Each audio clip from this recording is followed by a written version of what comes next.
All right. Modern Horror Weekend continues with the 2021 film Black Friday, starring Devon Sawa, Ryan Lee, Michael Jai White, and Bruce Campbell. Um, this is a movie that was sort of on my radar. It was released to streaming services, but I wasn't able to watch it at the time.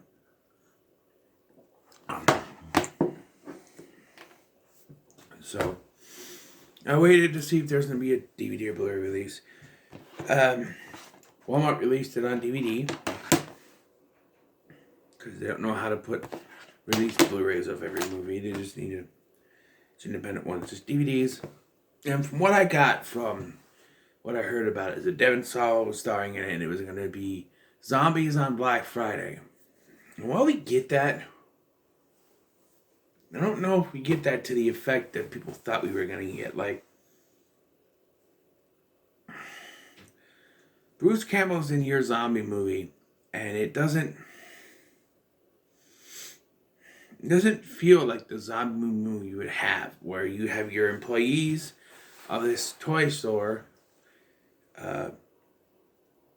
taking down these zombies. It just, I don't know. I think this movie was hindered by the fact that it was filmed in 2020 during COVID. They couldn't really execute the Black Friday thing. As you know, Black Friday is one of those things where you have a whole bunch of people coming to your store, barreling through, it's a disaster, that sort of thing, and they don't do that because they can't. They have a few customers coming in, but then abandon that when the zombie thing starts. Like, there's a few people, they fill up the store, but it's not like Black Friday. It's like a regular Walmart day, is what it feels like. And then once this thing happens, everyone's dismissed, and we only get to see a few of the customers running around as zombies. There's not really any big thing. Character moments with these zombies, they are few and far between, and we don't even really get to see them fight the zombies. Most of the stuff is spent in the back room or outside on a roof. There's a lot of talking moments in a movie that shouldn't have a lot of talking moments. Yes, there's commentary, like when the manager of the store, played by Bruce Campbell, who is mostly miscast, there are a few one-liners that he gets out or a few lines, I should say, not one-liners, but a few lines that he gets out that are kind of Bruce Campbell-ish. But he was miscast. But I did think that this could be a basis for an Evil Dead sequel. Because think about it. You take the character of Jonathan, who was played by Bruce Campbell. You make him Ash. And like a lot of stuff that he says, like, oh, I came into this business 20 years ago, whatever it was. When I started, I worked my way up the corporate ladder. A lot of that could be saved if you changed it to S-Mart, made him Ash, and say I went through this thing for 20 years, set it in an alternate universe where Ash, which is the Evil Dead, didn't happen. I worked my way up the ladder for 20 years, trying to get away from all this shit for it to happen again. It seems very Ash-ish. He doesn't say all this stuff happening again because it doesn't. And that's another thing, is that it's never really explained what is going on. In the beginning, we start at Allmart, way to avoid copyright movie, where an employee finds something that attacks him. And then cut to our main character, Ken, played by Devon Sawa, who is divorced and has 2 daughters, and he's sending them off to his wife's house for Thanksgiving, who has a boyfriend character. And I'm like, did I put in possession again? Huh? But no, this is not possession. But it just started like that. Like, he's divorced, he's got 2 daughters, and he's handing them off to his wife, who has a boyfriend or a new husband. Okay. he gets to the store. Well, he picks up his co-worker, Chris, played by Ryan Lee, you may know as Champ from Goosebumps. Uh, he's a totally different character. He is a germaphobe character that it's mentioned at the beginning a little bit. Like at the beginning, like, oh, where's my hand sanitizer? We get it. You filmed this during COVID. You don't have to hammer in the germ thing, all right? And he mentions germ things a couple times. Once that stuff starts happening, he kind of abandons it. Until where he has to jump into a garbage can or a dumpster later in the film, and that character moment of him embracing his fears is taken away from him. Like he goes into the garbage, and you could just say he faced his fear. And he's like, "Oh, the roof the building knocked me off." I'm like, no, you needed a character moment. He's been afraid of germs, and so he's got to face his fears. I get it. In a movie that came out in 2021, amidst all this COVID outbreak, it might not be ideal to have someone facing their fears and jumping into a garbage dumpster full of germs on their own accord, saying, fuck all insecurities and just jump in. Yeah, you don't want to send that message to people, but it deprives him of a character moment he could have had. I'm just saying. Michael Jai White is in this, and I thought there was going to be some good character stuff with him. We don't really get to know him. You see him with the nail gun, and he shoots it a couple times, and then he's killed off. Can't afford him for the rest of the movie, I guess. I do like the callback that they did where there was this rude customer lady that overhears Ken swearing. She says, "I'm going to tear the store apart if you keep it up." And then later when he's fighting this ghoulish transformed woman, it's her, and it calls back to that. I'm like, okay, that's funny, but there's too much talking in this film. There's too much talking. There's too much stalling at the beginning too. Like, you meet this character Brian, who I hated and was glad died, but he took too long. Way too long, and it's a character you're supposed to hate because he's this assistant manager. He's, pain in the ass guy, and he's treating all the other customers like shit.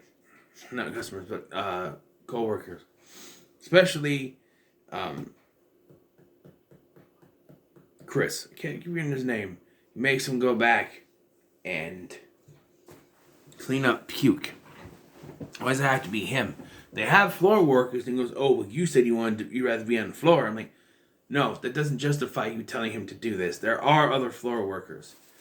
You just hate him and want to abuse your power to, And this character does not have any redemption whatsoever. He gets worse throughout the film.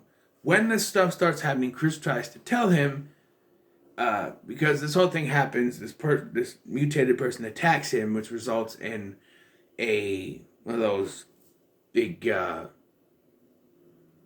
child-size 4x4 things falling on her, and they think he attacked her with it. So they tie him up, and he's like, "Oh, you're gonna go to jail. You're in deep trouble right now. You're gonna go to jail." And I'm like, he's like, Chris is like, "Did she attack me? Look at the camera footage." "No, I don't have to." I'm like, "Yeah, you do." He's like, "We're gonna call the cops, and you're gonna go to jail." I'm like, No, you're gonna call the cops. And what will happen is they'll come in, they'll look at the footage, and they'll see he was right, and he won't go to jail. Also, there is no justification in even going after him for the attack, because obviously you didn't look at the person who was attacked to console them or talk to them or, get their opinion, because if you did, you'd see they were mutated. So, duh. And the scene only exists for you to get pissed at him, and it comes back later. which also doesn't make any sense because we see that to get infected, these white tentacle things come out of their mouths and they infect you. Yet, Ken gets bit at some point in the film, which only serves to separate him from the others, which made no sense to me. I don't understand their need to, like, Ken is the main character. And when they separate, they say, okay, Ken, you take the girls to the back storage room. And I'm like, wait, no, he's the main, shouldn't he be out on the floor with the other guys? Because they take Jonathan, who is the piece of shit store manager, and they have Michael J. White, and they have Chris and Brian. Clearly, Brian and Jonathan should go with the women and lock themselves in the office, while the clearly other main characters should be in any. The main character, the main woman, she should also be a part of that. I don't know, but it I don't know. It just doesn't work, and it only serves to separate them for a short amount of time. And again, COVID probably had something to do with this. We can't have everyone bunched in. We have to have separate scenes in a bathroom. Who knows? But yeah, so Ken gets bit later on, and they're like, you know what happens? You get bit, and you turn into one of them. That was never established at any point in the film. We've only seen the white thing come out and attack them. There was no biting. That was never established that if you get bit. And then Ken figures out before, we're told, he realizes that Brian bit him. But still stays in the store. He says, I have to stay in the store because I'm going to turn. And then shortly later realizes it was Brian that bit him. Why doesn't he leave? Why doesn't he go where they are? Why doesn't he immediately run to the back where they are, say, hey, Brian's the one that bit me? No, because we have to separate him and have him fighting off this monster thing with a teddy bear that's malfunctioning. Dower Dennis, I guess is the name of the bear. It's voiced by Seth Green, but it's malfunctioning, and I thought the malfunction was saying like terrible things, but I guess it's supposed to say bad things like, oh, I'm gonna, I feel so bad, or something like that. I don't know. But yeah, it separates them, and I really don't see the point of separating them. Really, this should have been an ensemble cast fighting off zombies as the characters dwindle down, and our three remaining characters, that being Ken, Chris, and I forgot Marnie, are left. And we have this scene where they celebrate Thanksgiving. They're in the back before everything really goes to hell, where they have to separate. Right after Archie, that's Michael J. White's character, after he gets killed, they're in the back. They're talking about stuff, throwing out, I don't want to work here and stuff like that. And this is basically where they throw in character moments, like Jonathan telling them that, oh, you don't really save on Black Friday and all that stuff, and they talk about how long they've been there, and they bring up the odd relationship thing between Ken and Marnie, where they were clearly flirting at the beginning of this, talking about pancakes, and it's like, that actress is 27 years old, and Devon Sawa is 43. It's really kind of, it's legal, but it's kind of weird. I don't know. And like, he thinks that they're dating, and she's like, no, it's just a thing. Like, they made out on a table. Yeah, made out. You haven't introduced me to your daughters. And I'm like, okay, I get they're addressing the situation, but they don't even come back around to it. Like, you think, oh, at the end, they're going to be together. But at the end, he's like, just a thing, huh?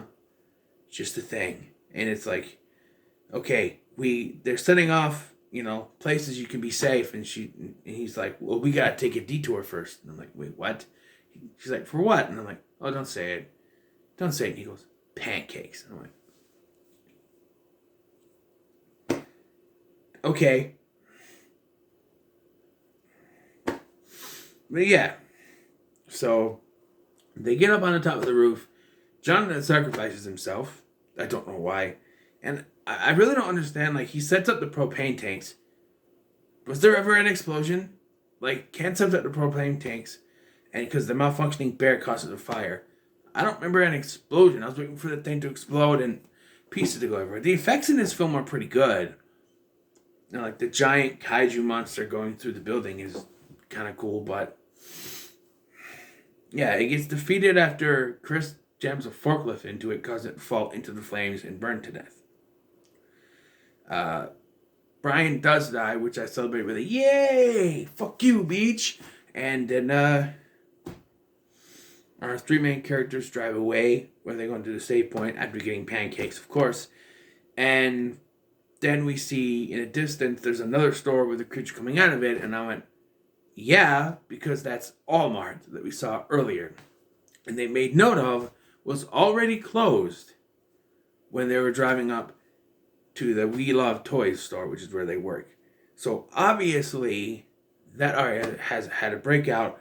The problem is, why is the thing that started before the one at We Heart Toys or We Love Toys?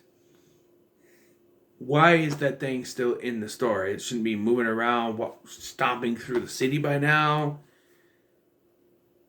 I don't know. It just shows you that it's going to continue. It's kind of like the end of 10 Cloverfield Lane. Spoiler alert. I haven't reviewed that yet. Where you see there's more alien spaceships in the distance and she's driving toward it, but she's making a conscious choice to help people, which was her story arc in the movie, I guess. But this movie was fine.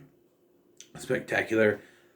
I really was laughing at the beginning of this. There were some funny moments. Bruce Campbell is fine, but he's obviously it wasn't written for him, but I think Michael J. White was underutilized, but that was fine. I'm going to say it's a middle of the road movie for me because I don't know, I was laughing at the beginning of it. You know, to me, a Black Friday movie should be a commentary movie, like Clerks. Take a group of people who are working on a store on Black Friday, add some comedy in there, make it a comedy film. Forget about the zombies. They should do a Clerks-style Black Friday comedy film. I don't know if they call it Black Friday, but, you know, could be interesting. But it's middle of the road. All right, here we go. We got 6 left. 1, 2, 3, 4, 5, 6, 7. Wait, no. 1, 2, 3, 4, 5, 6, 7. Okay, so I still gotta roll 2 dice. 7.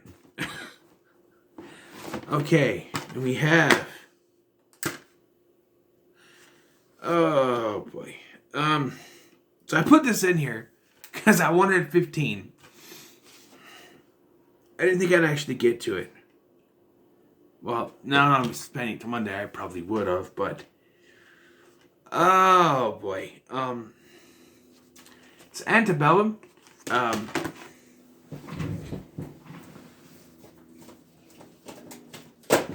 Not particularly sure the subject matter suits me because I know what it's about.